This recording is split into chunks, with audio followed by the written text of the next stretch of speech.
Let me begin by saying upfront that this isn't better than the OnePlus Open or the Samsung Galaxy Z Fold 6. However, before you jump into the comments, please hear me out. First, while I appreciated last year's Passport design, this second generation foldable from Google truly stands out amongst all the refinement cycles as the most significant hardware upgrade of any device released this year. I have to give Google credit for innovating the design of this foldable, although it now shares similar characteristics with the OnePlus Open, such as a full-size regular phone cover display. It features a massive, beautiful 8-inch inner display when unfolded. Both displays are exceptionally bright, much brighter than last year's first generation Google Pixel Fold, which for me is one of the first gripes I had with the original Fold. The device's overall design is stunning from every angle. It's incredibly thin for a foldable, making it much lighter in the hand and pocket compared to last year's model. The camera array does protrude a bit, it's quite large actually, and causes the device to slightly rock when placed on a table or flat surface. Unlike the Pixel 9 Pro XL I recently reviewed, which has a massive camera visor across the back to prevent this, the Pixel 9 Pro Fold features a very different camera setup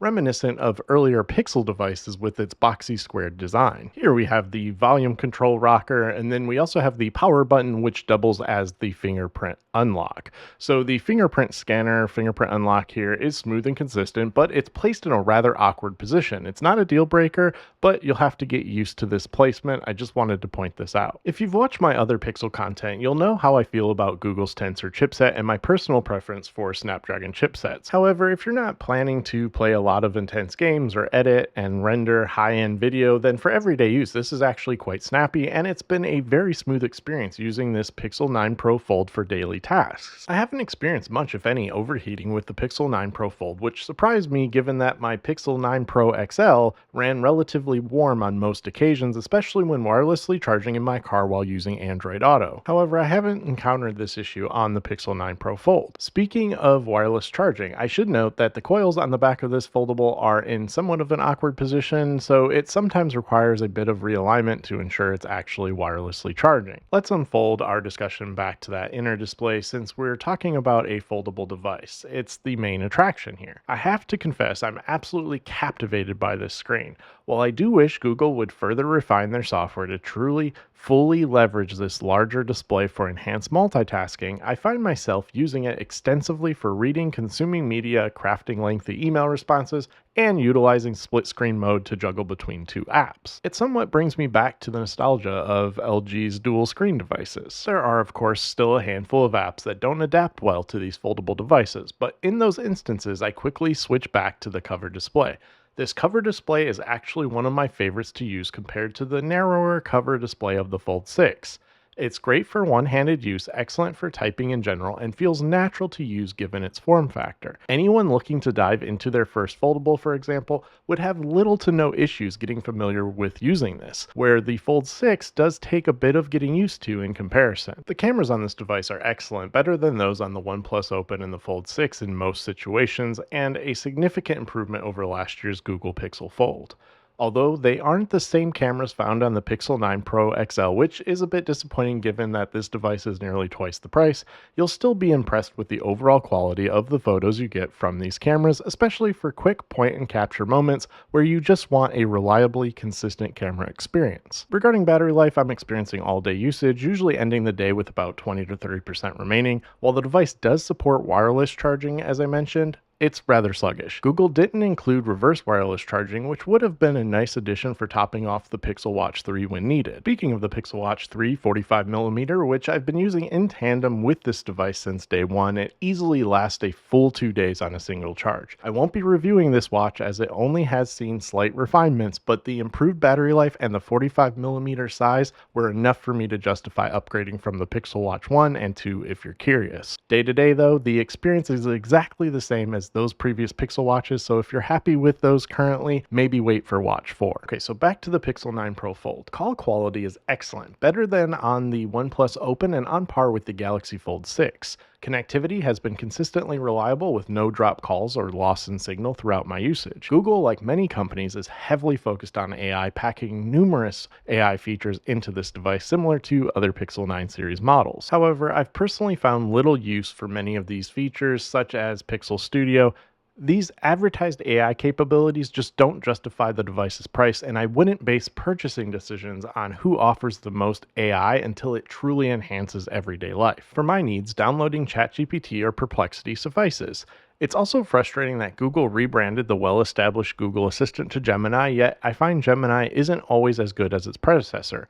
Interestingly, the Watch 3, even running the latest Wear OS, still uses Google Assistant, not Gemini. So between this foldable and the Watch, the AI features present a mixed experience reflecting Google's ongoing fragmentation issues. There are, of course, a ton of Pixel experience features, though, like call screen, Google's Recorder app, etc., that I do truly find make my everyday experience better for me personally. In the US, our current foldable options are limited to the Fold 6, OnePlus Open, and the Google Pixel 9 Pro Fold. As I mentioned earlier, the 9 Pro Fold isn't better than the OnePlus Open or the Fold 6. The OnePlus Open is more affordable, offers enhanced multitasking that better leverages the inner display. OnePlus includes their incredibly fast charger in the box, and it just simply provides more value for the money. The Galaxy Fold 6 is a well-refined foldable that Samsung has only slightly updated over the past few years, but it features a familiar form factor, great software, S Pen support, a lighter build, and it's often available at a great price with trade-ins and discounts. Despite being Google's best foldable to date with significant improvements over the previous generation, the Google Pixel 9 Pro Fold is quite expensive, charges slowly, has a less powerful chipset on paper, and doesn't fully utilize its 8-inch inner display. Even so, while I personally appreciate the OnePlus Open for its value and the Galaxy Fold 6 for its compact design, the Pixel 9 Pro Fold remains the best foldable for me personally. When selecting a foldable, it's not solely about having the best specs or cameras, it's about how you plan to use it. I've mentioned this time and time again in previous videos on foldables, but when you buy a foldable, you're buying it for the fact that it folds. For me, I love that the cover display here is the size of a regular smartphone, allowing me to use it comfortably. I also prefer the Pixel software experience over Samsung's and OnePlus's offerings. While I'd love to see more multitasking features on the inner display, I appreciate its simplicity for juggling two apps when needed and for tasks that benefit from a larger screen like watching YouTube or reading a book. I don't need S Pen support. In fact, I often forget that the S24 Ultra even has one. Super fast charging isn't crucial for me either. I work remotely and have wireless chargers in both of my vehicles to top off the battery when I'm on the go. And despite my usual preference for devices with Snapdragon chipsets, this Pixel Fold runs cool and performs well in my daily use. Even though the Google Pixel 9 Pro Fold might not appear to be the best foldable on paper for most people, it's the best choice for me personally, and I'd choose it over the others any day. I have to give Google more credit for making significant improvements with their second generation foldable.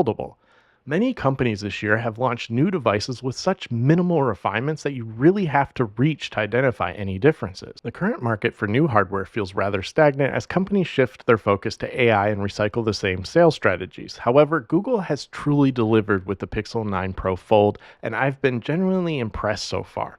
Yes, it has its quirks, it's pricey, and there are plenty of regular slab devices offering more value for the money, but this is something refreshing and unique, something I'd prefer to use over more of the same. Of course, let me know your thoughts on the Pixel 9 Pro Fold. Did you pick one up? Are you interested in getting one? Let me know your thoughts in the comments down below. As always, thank you for watching, take care, and stay safe.